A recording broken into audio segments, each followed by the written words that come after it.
Welcome back to From the Dormitories.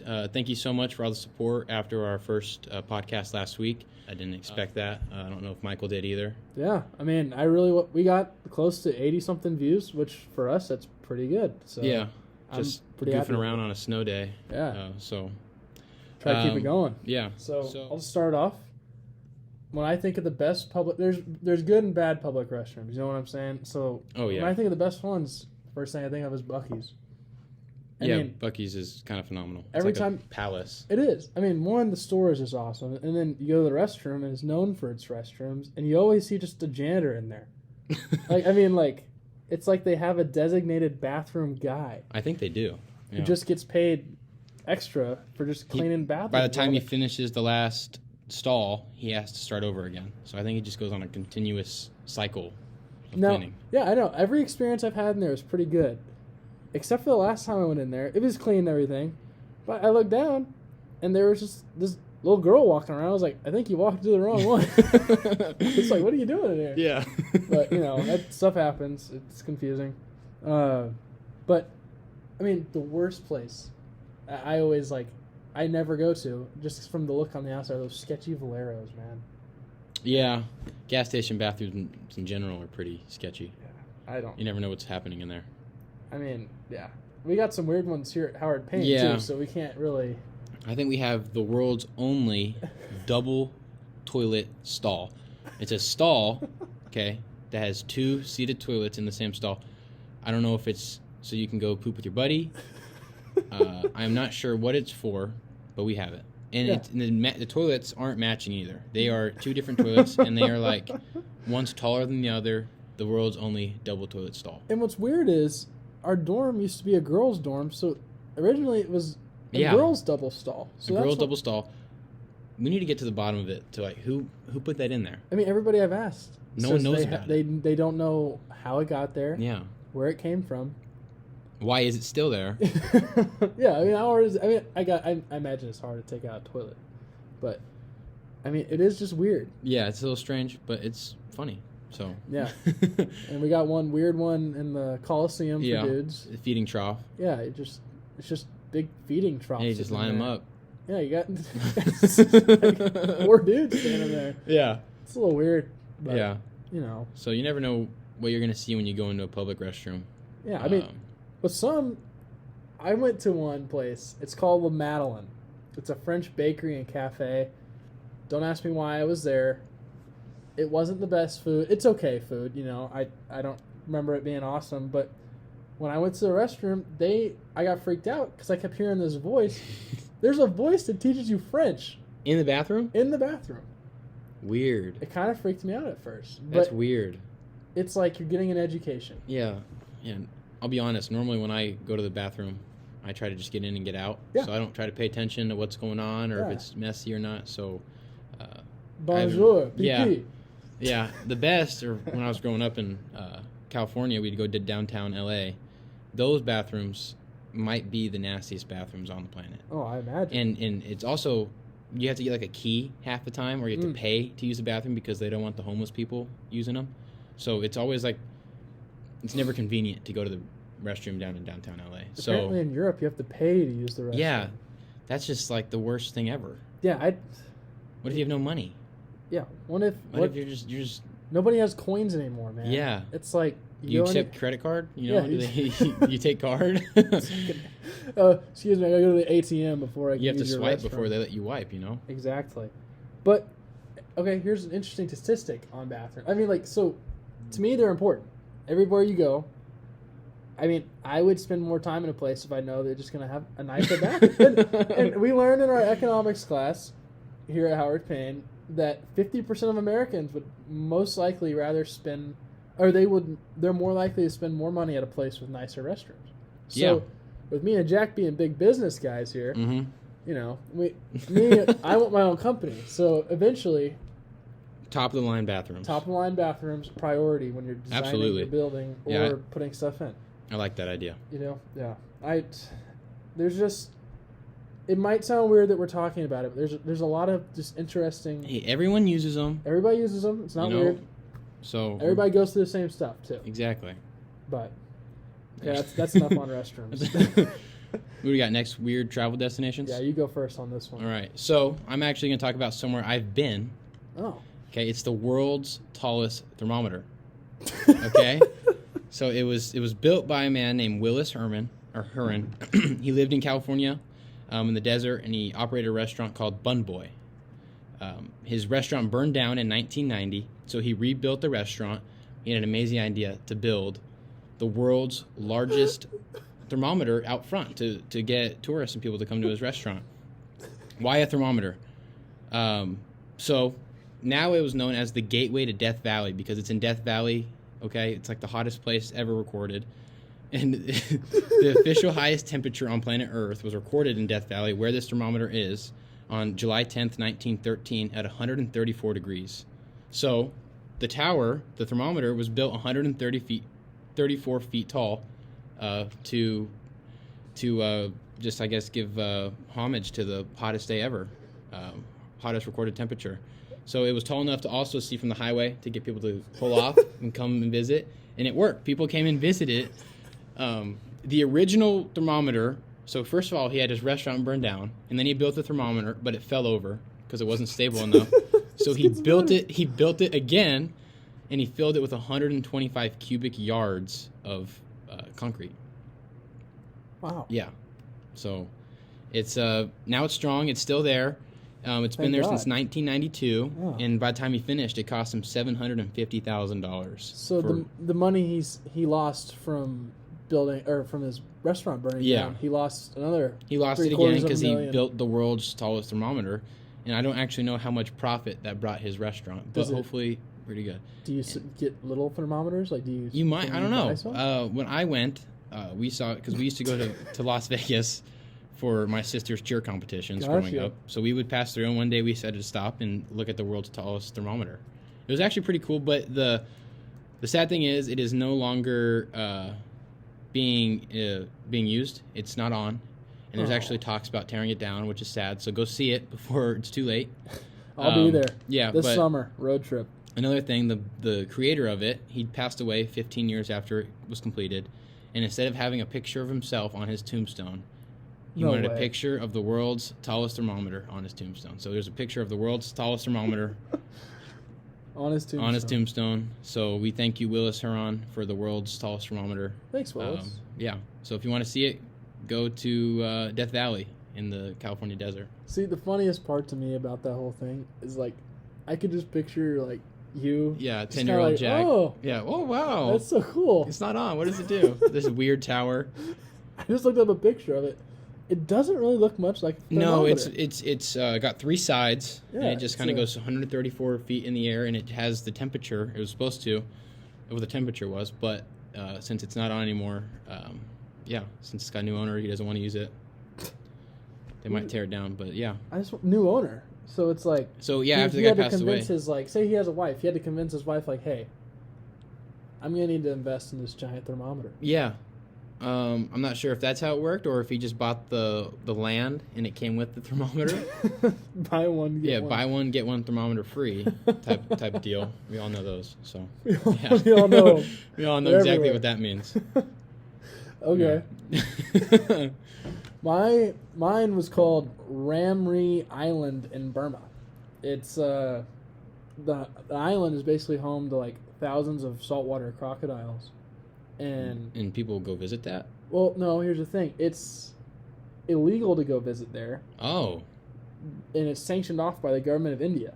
You can't even go within 3 miles of it, like on a boat or anything.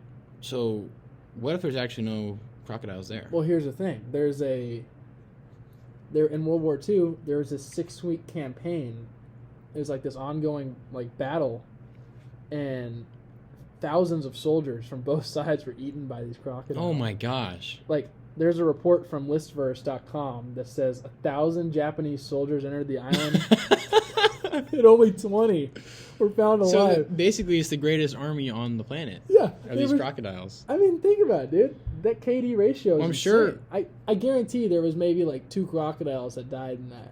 Oh, maybe. Yeah, I don't even know. I mean, if you're just walking around on crocodiles, I don't think anyone could survive that. People would say they woke up at night thinking that a battle was going on, but it was just the soldiers shooting the crocodile. Oh my gosh. Why'd they not leave? So I think what we need to do is do it like they did in Jurassic Park with those velociraptors. Yeah. We just need to...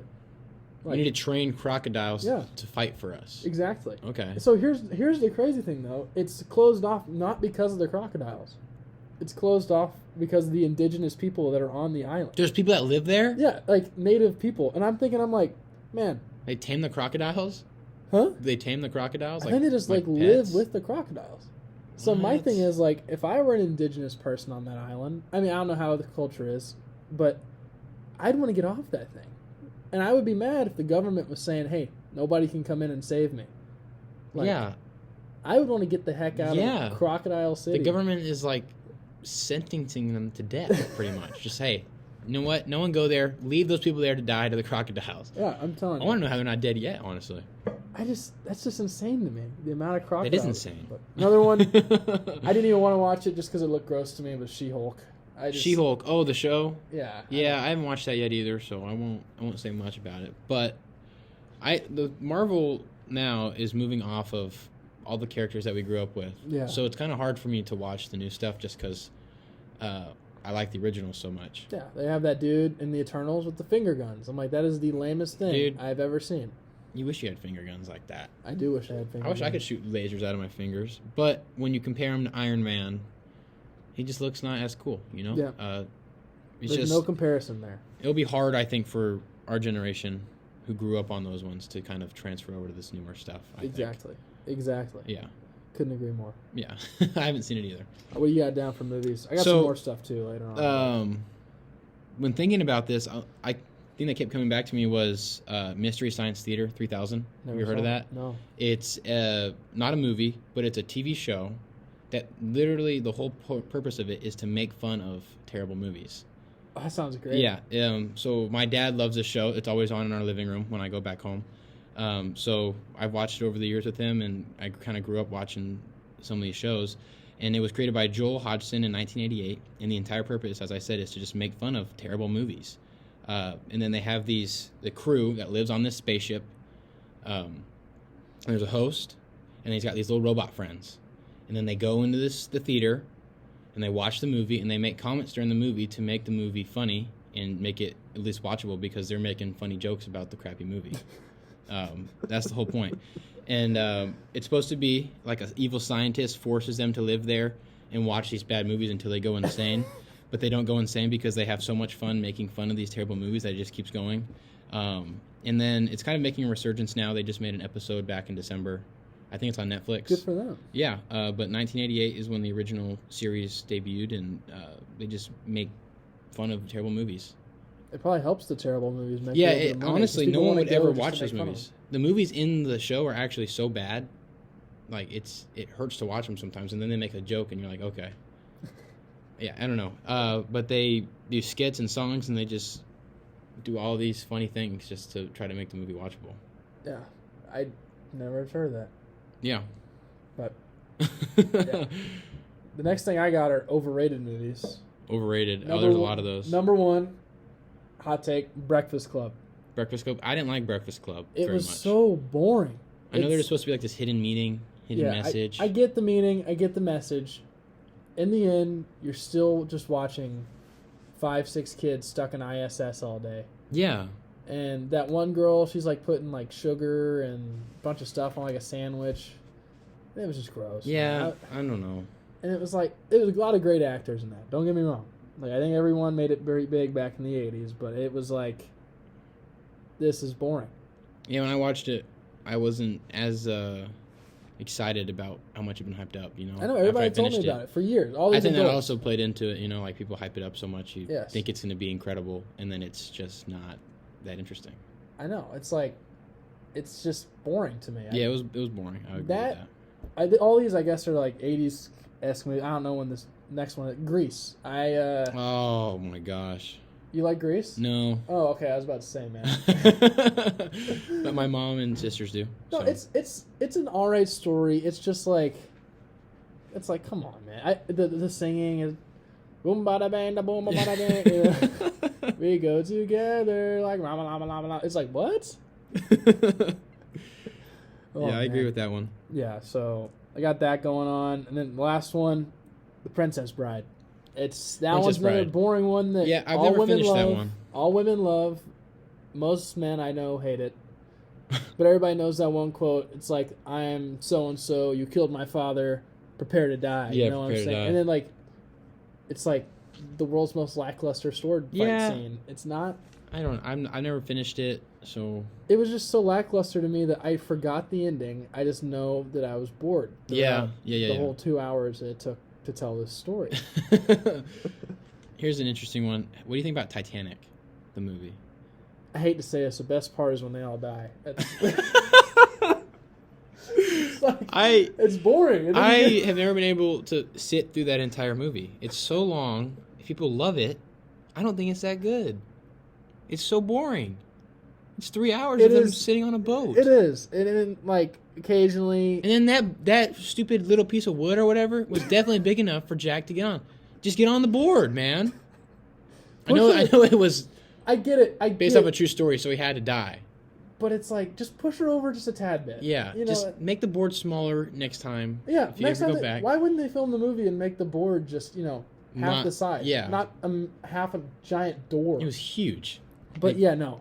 The best part of that movie is when the action comes in. Yeah. It's a tragedy. It's a tragedy, but like... Oh, I'm not talking about the true story. No, just the movie. No, in the movie, itself. it's sad that all those people are dying, but it's like, finally, something interesting is happening. And half the movie is just him stealing this guy's girlfriend. Yeah. And they find love. He's like not even supposed to be there, really. Yeah, he snuck his way on. Yeah. Yeah, I don't know. Oh, one that I have it under honorable mentions. It's because I really like the movie. A lot of younger people don't really like it, but everybody I know who's over the age of like 35 loves it. It's a Wonderful Life. That Christmas movie. Oh yeah. Yeah. I remember that one too. The old black and white one. Yeah. I like it. It's a good movie. It's just that one is boring sometimes. A little bit boring. You can just throw it on when it's Christmas time. You should love it, dude. It's about banking. You're a finance guy. Oh, I am a finance guy. Maybe I should watch that tonight. No. In the middle of beginning of February. Beginning of February. Yeah, middle of February. Big Christmas guy. I mean, to be honest, you could probably watch it and it not be like a Christmas movie. Like the end scene is the only thing that really has to do with Christmas. Yeah. Most of it is just him going back in time, going to the future. It is good though. I like It's a Wonderful Life. I really. Hey, everyone's allowed to have their own opinion on movies. Yeah, that's what's so great about them. What's one that you like that people? One I like that people. So, Star Wars: Phantom Menace. A lot of people give that one. I like that. Not so good reviews. I love that movie, but mainly just because of like nostalgia. I grew up with a VHS player in my room, and I had Indiana Jones and Phantom Menace on that VHS tape. So every night, I would watch one of those two in my room. I'd say Indiana Jones is a lot better than Indiana Jones. Yeah, I loved Indiana Jones. It was I can't remember which one. It was the one where he goes and he gets his heart taken out. Okay. You know what I'm talking about? I know exactly. I think it's with is that the Short Stack. Yeah. With Short Stack. I love that one. It's great. It wasn't the first one though, but I think it's the second one. The Temple of Doom. Temple of Doom. That's it. Yep. In India. Yeah, eat those eyes. And stuff. They were and then they fell into a river full of crocodiles in that too. Actually, they did. Yeah, maybe they were off wait. The native tribe. That island is actually sanctioned off by the government of India. Dude, what if? Those crocodiles were inspired by the island you by mentioned Burma earlier. Lee. Yeah. Or what is it? Wow. Yeah. That's weird. Ramri Island in Burma. Yeah. So I like that Star Wars movie. I like Phantom Menace. It's a good one. I do like Phantom Menace. I do too. I think it's good. Star Wars guy. It gives context. It's just, can we stop? Qui-Gon Jinn's rad. Darth Maul's rad. It's like, we gotta stop. As much as you need them, child actors are just not good. Especially when they're paired with Liam Neeson. Yeah. It's just pair them together. Sometimes it works, but in that case, it didn't really. If they're extras, they're good, but if it's a main character, if they're carrying the story, then it gets a little bit lackluster. Yeah, dude, this kid sucks. Then they turn into weirdos in real life. Yeah, if they get bullied when they're a kid. Home Alone guy. Yeah. He went a little crazy, I think. Yeah, But whatever. yeah, it just depends. The child stardom can mess you up.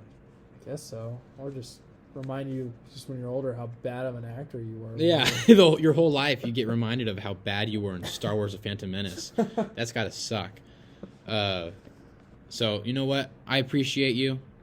I forgot his name, but I appreciate you. Thank you for playing Anakin. Thank you, little guy. Thank you, little guy. You did good. Yeah. All right. So for weird laws, I just looked up weird laws in Texas. So Okay, I have mine is not from Texas, but it's good because then we have a little bit of diversity. A little diversity. So first one, you can't sell your eye. You can't sell your eye. Is that all of America?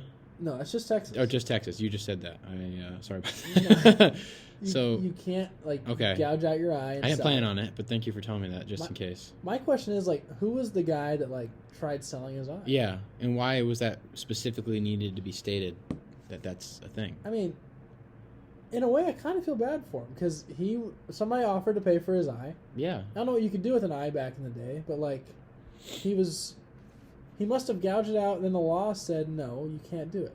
Yeah, like in I think it's Avengers Endgame when Rocket gives Thor that eye and he just puts it in his socket. I don't think eyes work like that. No, I So I don't I don't think you can just switch out eyeballs. So I don't know what his purpose with an eyeball was. Yeah, maybe played ping pong with it. Maybe that's disgusting. My bad, sorry. That's okay. All right, hit me with one of yours, man. Okay, so I like bears. We talked about it last time. We love bears. In South Africa, it's illegal to wrestle a bear. So first of all, good. South Africa doesn't even have bears. So why that's a law, I don't know. And in every other country, there is a term for this. It's just called stupid. Like, if you wrestle a bear, you're not the smartest. Why would you wrestle a bear? First of all, why does South Africa I don't know. The need to put that in there? I guess people were importing bears and then wrestling them. I don't know why there's not bears there. Yeah, so I liked your. There's a term for that in America. It's just stupid. It's just stupid. Don't wrestle bears. Anyone watching this, if you want to wrestle a bear, don't. You'll lose. Don't go to South Africa. You don't go to South Africa and wrestle bears. Anywhere else, though, you're good. Yeah. I don't even think that's illegal in the United States. It's probably just it's just you're dead. Yeah, you're not beating a bear. Oh yeah. Yeah. Okay. Next one is in Texas, you can't eat your neighbor's trash without their permission. Okay. Yeah. I don't even know what to... Why would you eat someone's trash? Why would you wrestle a bear? People are someone must have done this every thing. law comes from people messing up. So someone did this, and then the neighbor had to have reported them, I guess, because they didn't want them eating their trash. See, I feel like if you're just gonna eat my trash, just pick up after yourself. You're fine. Well, also, I feel like I would feel bad. I'd want to hey, come inside. I'll give you a bowl of cereal. I'll give you a Twinkie. Yeah. I could find something that's not garbage for you to eat. You know what I mean? I don't know why that's... But it says your neighbor, so it's not even it's homeless people. Oh, yeah, so just your neighbor. it's like your next door neighbor. So there was neighbors that had a little bit of beef, and he wanted to get back at him. By eating his trash. Yeah. Wow. And then the other neighbor was like, hey, don't eat my trash. That's my trash. And he's like, I'm suing you. I'm suing you, dude. And then now it's a law. Boom. In United Arab Emirates, you can get fined, jailed, or deported if you swear. If you curse. Really? Yeah. They say swearing disgraces the honor or the modesty of a person. Okay, that makes sense. Yeah, I guess so. It seems a little extreme. It seems a little extreme getting going to jail or deported for swearing. But I would say I could do pretty well there. Yeah, I've never heard you cuss. Yeah, I don't swear. No, I don't plan on going there, but I think you'd be fine. Yeah, I'd be fine. I thought it was a little strange how harsh it is, because people here swear a ton. Yeah, I mean, I could get a lot of people in trouble here for cussing. Oh yeah, you get a lot of people in trouble anywhere for cussing. Yeah, it's kind of crazy. It's a little extreme. Yeah. Thank God we don't live in Saudi Arabia for that. America, thank you. Thank you for not being so strict. You can't be barefoot in some cities in Texas. Like, you literally have to buy a permit. You have to buy a permit to be barefoot? $5.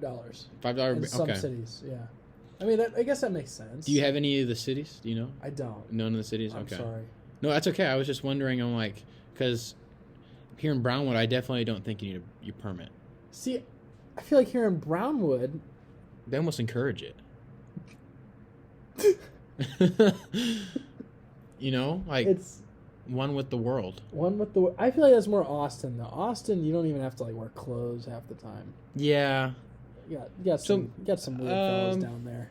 I don't know where this is, but a $5 to buy, so you have to have a permit to not wear shoes. But if you think about it, how often do you go places without wearing shoes? Yeah, I've never actually really seen someone walk around with no shoes on. Like, very rarely. Yeah. I mean, I guess it is like a public decency thing. And also, like, it would hurt your feet. That's... Yeah. I don't know. I just... Like, why would they feel the need to make that a law? My thing is, like, why don't they just, like, fix half these? Like, there was one, it was like, you can't shoot buffalo unless you're from your second balcony, but, like, I guess if you're on the ground floor, you're fine. Yeah. And how many buffalo you see walking around? Right in front of your house. It's like, just maybe eliminate half these laws. Let's go through and let's clean up the laws. Let's clean up a little bit. I remember seeing one when I was in middle school. It was like, you can't have, like, your neighbor's donkey in your bathtub. And it's like... I didn't plan on having my donkey in my bathtub. You got a donkey? You know? I do have a donkey. His name is Simon. His name is Simon. Simon the donkey. He acts like Eeyore from Winnie the Pooh. Gotcha. Just kind of a grumpy little punk. But I would never wash a donkey. I don't think they would fit in a bathtub. They're kind of massive. It's a big animal. Also, you have to not carry it, you'd have to lead it through your house to the restroom. You could carry it. Maybe. You're strong enough. Carry a big old donkey. Yeah. So in North Carolina, if you stay in a hotel and you claim that you're married, and you're not, you just claim that you're married when you get the hotel, by common law, you are legally married now because it is a outward profession to the public that you guys are married, that you're husband and wife. Good Lord. Yeah, so if you stay in a hotel in North Carolina and you say that you're married, you are now legally married. In Texas, I learned about this in my law class, actually. It's the same kind of thing. As long, like, you don't even have to be present to say this. As long as you say, like, so-and-so is my wife 3 times, either on Facebook, any kind of social media. So, yeah. Just proclamating it to at least one other person. Yeah. They are legally your spouse, which I think is, like, kind of scary. It's kind of crazy. So be careful with what you say. Yeah, watch your mouth. You know who I'm talking to. You don't want to be married to anyone on accident. No, you don't. That could be dangerous. I mean, ring by spring is very serious here at That's Payne. That's a very serious thing at most universities. They're fighting for that ring, you know? They're fighting for that ring, but in reality, they don't even need the ring. You just gotta say it. You just gotta say it 3 times on social media, and boom. Go get a ring pop. Slap that sucker on your finger. You're good to go. You're good. Yeah. You have any more? I don't got any more. I have one more. Awesome. Finish on that. So, drunk driving is a commonly known thing. Like, it's illegal. Yeah, I figured. But in Ireland, you can't ride your cow when you're drunk. So the law was a thing in 1872. Makes sense. Yeah, and it talks about don't ride a horse or like lead a carriage when you're drunk, which makes sense. Yeah, the Amish. Okay, but why did they throw a cow specifically into that law? I guess people were riding around on their cows drunk in 1872 in Ireland. I mean, I guarantee. Who's riding a cow though? Like, I could walk faster than a cow. Rodeo makes sense. But like I wouldn't want to ride a bull or something. I don't think you get a cow to do what you want. Like, yeah, you can't get it to lead you anywhere. I guess you can. I mean, like ox, but they like tied on to like a big carriage. Yeah. I don't know. Just thought it was funny that that a cow specifically you can't ride. So you'll get ticketed for that. I could walk faster than a cow. Those things they're kind of lazy sometimes. They are. They just like to eat, and then we kill them and eat them. They're delicious. I'm not a big farmer guy, obviously. I mean, for those who know me, so like, tell me if I'm wrong. But like, I get they're very beneficial, and I love beef. But like, it's like a platypus. They don't do much. They don't do much. They just every time I eat. pass them on the road, they're either just laying down under a tree or Drinking grass. water, eating grass. What a boring life. I don't know. I think that's most animals. Though, Yeah, dude. I guess so. But okay, Yeah. hit them with the Bible verse, man. All right. So Bible verse of the day. We're gonna start off basic, but it really is a very crucial Bible verse. John 3:16. For God so loved the world that he gave his only Son, that whoever believes in him shall not perish but have everlasting life. And I know that's a simple Bible verse that many people know, but it really describes and it sums up the New Testament in one verse. Yeah. And a lot of people hearing that verse, it can change your life. So hopefully, if that's you, it worked. And if it is, try to reach out to Michael and I. We'd love to help. Yeah. So that's all we got for today. That is. So thank you. Yeah. Like and subscribe, I guess. Yeah. Do that weird little cringy thing at the end of every video. Or don't. Or don't. If you don't like it, dislike it. No, don't dislike it. Well, Then you'll hurt. I mean, no. we want feedback. We do want feedback. Whatever suggestions you have, let us know. And if you are somebody who wants to interview, or if you have something good to bring to the table, talk to one of us. We might be able to figure something out. Yeah. So, thank you again. We'll see you next week.